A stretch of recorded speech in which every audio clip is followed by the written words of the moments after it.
qu'il me semble indispensable d'avoir sur nos différents journaux des lignes éditoriales très précises. Et de ce point de vue-là, je rêve d'avoir quelque part, à un certain moment, un journal européen. J'aimerais qu'on ait un lieu où la référence ne soit pas le territoire national, mais la référence soit l'Europe, et qu'on se dise comment est-ce que je hiérarchise l'information si je suis citoyen de l'Europe. Alors, on ne peut pas faire ça aux 20 heures tous les jours, mais c'est vraiment, par exemple, pour vous dire les lignes différentes, une ligne que je voudrais voir exister à un moment donné sur une chaîne, et voir en premier sujet peut-être une information sur l'Espagne ou sur la Grèce. Ça me paraîtrait en tout cas un projet incroyablement stimulant, original, et qui aurait du sens dans l'Europe dans laquelle nous vivons. Merci. Comment voyez-vous un peu cette acclimatation aux faits européens? Alors, c'est un sujet, pour moi, enfin, titre personnel, absolument essentiel et complexe. Alors, moi, il y a trois manières d'aborder les choses.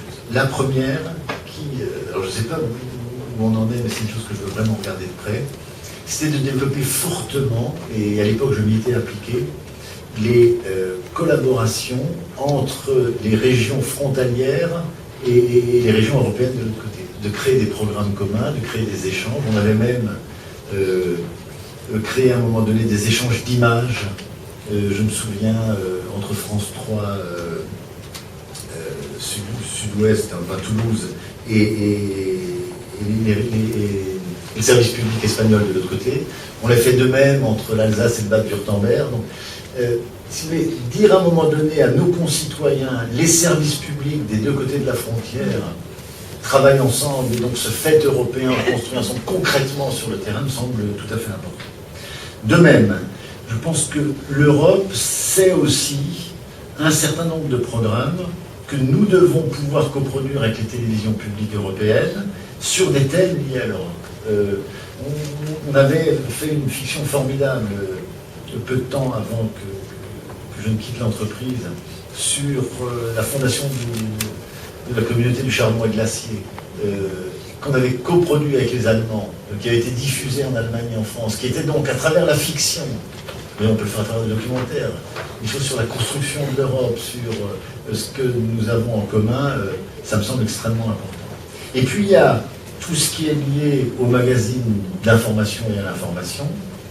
Force est de constater que, pour le coup, lorsque vous dites je fais un magazine purement européen, il me semble que malheureusement dans ce pays les choses sont plutôt repoussoires, donc il faut essayer de contourner notamment par les programmes courts. Il y avait des programmes courts qui existaient au moment de l'arrivée de l'euro, il y a eu des programmes courts sur un certain nombre de sujets, je pense que ça se poursuit, il faut qu'on poursuive.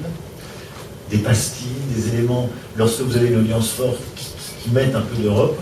Et puis je pense qu'il faut que nous ayons, enfin, l'idée du journal européen, mais qui n'est pas le journal sur les institutions européennes, mais qui est vraiment ce travail sur la hiérarchisation de l'information sur un territoire qui n'est pas la France, mais qui est l'Europe, me semblerait une idée intéressante et riche pour dire on est sur un autre territoire qui est en train de se construire.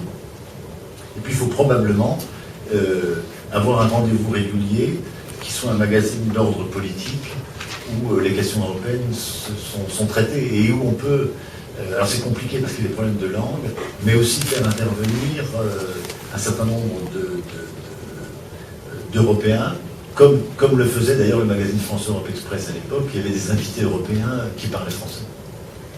Mais cette question est une question difficile, parce qu'alors que, notamment avec l'arrivée de l'euro, avec la facilité qu'ont nos concitoyens à voyager aujourd'hui, cette marque Europe, et je le regrette profondément, n'est pas attirante, curieusement.